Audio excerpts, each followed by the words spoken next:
নমস্কার বন্ধুরা, আমি দেবজেনী। আপনাদের চ্যানেল দেবজেনী রান্নাঘরের ভিলেজ ফুডে আপনাদের সবাইকেই স্বাগত জানাই। আজকের রেসিপি পটল সুন্দরী। পটল আপনারা অনেকেই অনেক রকমভাবে খেয়েছেন। পটল চিংড়ি খেয়েছেন, পটলের দোরমা খেয়েছেন, পটলের ভাজা খেয়েছেন, পটল দিয়ে আলু দিয়ে ঝোল খেয়েছেন, পটল আলু মাছ দিয়ে ঝোল খেয়েছেন, বিভিন্ন রকমভাবে তো খেয়েছেন। একবার এরকম শুধু পটল দিয়ে পটল সুন্দরী বানিয়ে খাবেন, দেখবেন সমস্ত ধরনের পটলের রান্নার স্বাদকে হার মানাবে এই পটল সুন্দরী। এই পটল সুন্দরী দিয়ে আপনারা এক থালা ভাত এক নিমেষেই খেয়ে ফেলতে পারবেন, আর কোনো কিছু উপকরণের প্রয়োজন লাগবে না। আসুন তাহলে শুরু করা যাক পটল সুন্দরী। পটল সুন্দরী বানানোর জন্য আমি এখানে বেশ কয়েকটা পটল নিয়েছি। ছোট বড় সব রকমের মিলেমিশে পটল রয়েছে, কারণ পটল তো বাগানের হয় না আমাদের এদিকে যে একদম সব রকম সুন্দর সাইজ দেখে নেব। বাজার থেকে কিনে আনা হয়েছে, বাজারে যেরকম সাইজের পাওয়া গেছে সেরকম। তবে পটল সুন্দরী বানানোর ক্ষেত্রে ঠিক এই রকম একটু বড় বড় সাইজের পটল নিলে পরে সেটা দেখতে ভালো লাগে। তবে ছোট বড় সব রকমের পটল রয়েছে। আসুন তাহলে পটলগুলোকে কেটে নিই। আর হ্যাঁ, এখন পটলের দামটা একটুখানি বেশি, তবে এই বেশি দাম থাকাকালীন যে কোনো সবজি খাওয়ার মজাটাই আলাদা।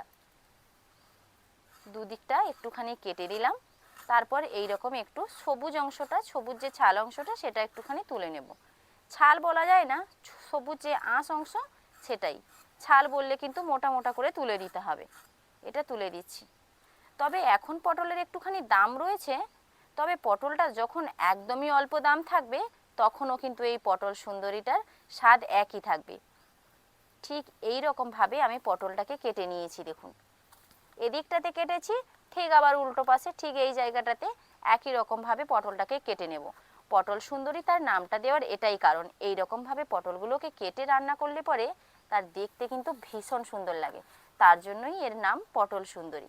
সবগুলো পটল আমি একই রকমভাবে এরকমভাবে কেটে নেব।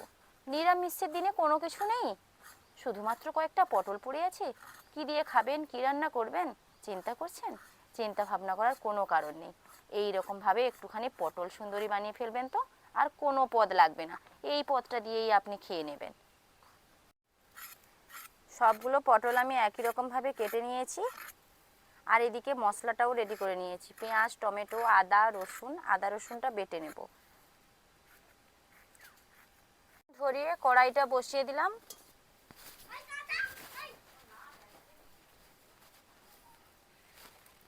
কড়াইটা ভালোভাবে গরম হয়ে গেলে পর আমি প্রথমেই পটলটা ভেজে নেব। পটলের মধ্যে জল দিয়ে দিয়েছি, পটলটাকে ধুয়ে নেব। তবে হ্যাঁ, এই রকমভাবে যখন পটল সুন্দরী বানাবেন পটলটা কাটার আগে ধুয়ে নেওয়াটাই ভালো। আমি কিন্তু কাটার পরে ধুচ্ছি।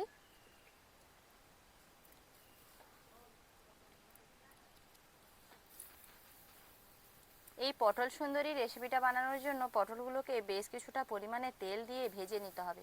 তেল দিতে হবে, হলুদ দিয়ে পটলগুলো ভেজে নিতে হবে। তেল তো আমি কড়াইতে দিয়ে দিয়েছি, তেলটা বেশ গরমও হয়ে গেছে, খুব বেশি গরম করার প্রয়োজন নেই যদিও। এইবার একে একে পটলগুলো দিয়ে দিচ্ছি।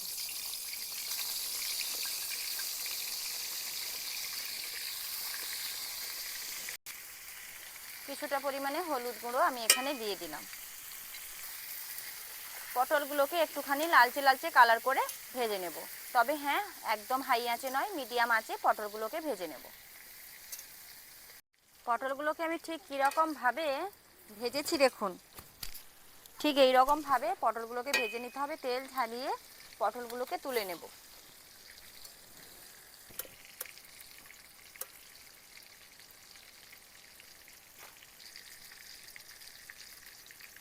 পটল সুন্দরী বানানোর জন্য প্রথমে পটলগুলোকে বেশ সুন্দর লালচে লালচে কালার করে ভেজে নিতে হবে।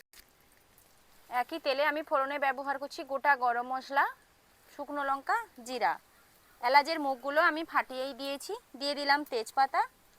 এইবারে দিয়ে দেব আদা রসুনের বাটা।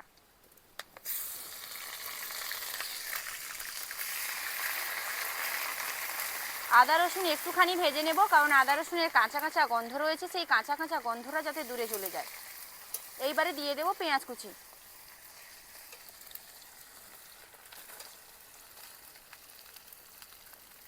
পেঁয়াজ কুচি দিয়ে দিয়েছি। দিয়ে দেব পরিমাণ মতো লবণ, যাতে পেঁয়াজটা খুব সহজে গলে যায়। পেঁয়াজ, আদা, রসুন একদম লালচে লালচে কালার করে ভেজে নেব।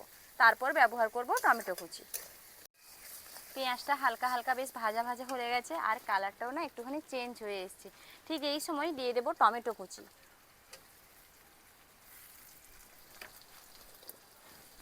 টমেটোটাও গলে যাওয়ার জন্য সময় দেব।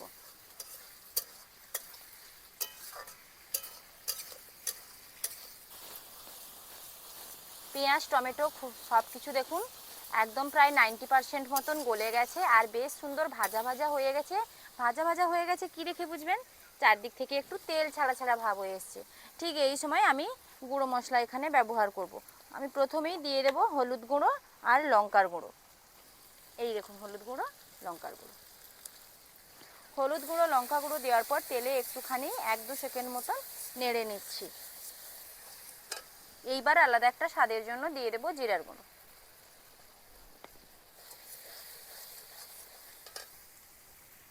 এইবার দিয়ে দেবো কিছুটা জল, যাতে মশলাটা ভালোভাবে কষানো হয়। জল দিলে পরে মশলাটা খুব ভালোভাবে কষানো হয়, তার জন্য জল দিয়ে দিলাম।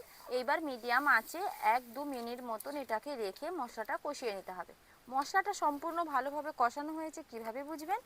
যখন দেখবেন মশলা থেকে একটা তেল ছাড়া ছাড়া ভাব এসছে, ঠিক সেই সময় বুঝতে হবে মশলাটা খুব ভালোভাবে কষানো হয়ে গেছে। তবে হ্যাঁ, কষানো হওয়ার জন্য সময় দিতে হবে।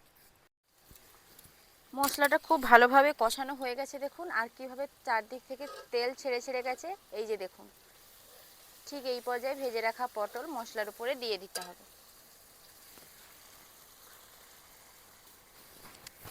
মশলার সঙ্গে ভেজে রাখা পটল কয়েক মিনিট মতো নেড়ে নেব।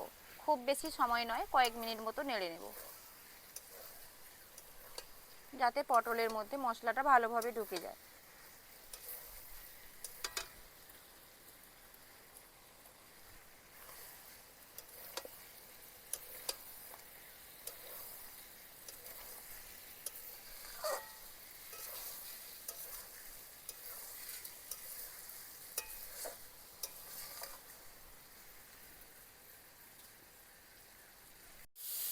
ভেজে রাখা পটল আর মশলার সঙ্গে ভালোভাবে কষিয়ে নিয়েছি। এইবার দিয়ে দেব কিছুটা জল।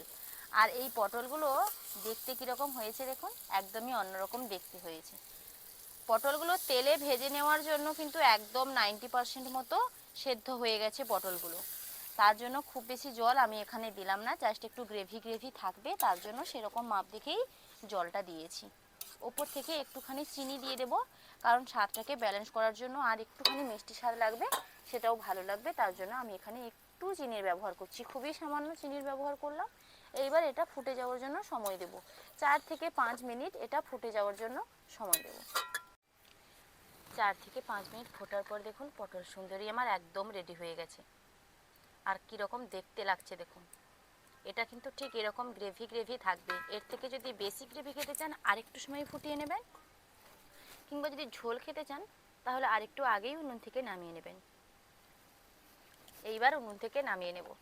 আমি প্রথমেই আপনাদের বলেছিলাম গরম গরম ভাতের সঙ্গে যদি এই রকম পটল সুন্দরী থাকে না, 1 পিস কি 2 পিস, তাহলে 1 থালা ভাত এমনিতেই খাওয়া হয়ে যাবে। দেখুন,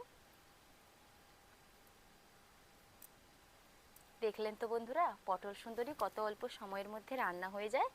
আর শুধু একটা মাত্র সবজি দিয়েই ভাত খাওয়া হয়ে যাবে যদি সবজিটাকে সেরকমভাবে রান্না করা যায়। আমার এই পটল সুন্দরী রেসিপি আপনাদের কীরকম লাগলো লাইক কমেন্ট ও শেয়ার করে জানাতে ভুলবেন না। আরও এরকমের বিভিন্ন ধরনের রান্না রেসিপি দেখার জন্য আমার চ্যানেলটিকে সাবস্ক্রাইব করে আমার পাশে থাকবেন। দেখা হচ্ছে আবার নতুন কোনো রান্না রেসিপি নিয়ে। ততক্ষণ সুস্থ থাকুন, ভালো থাকুন। ভিডিওটা এখানেই শেষ করছি। টাটা।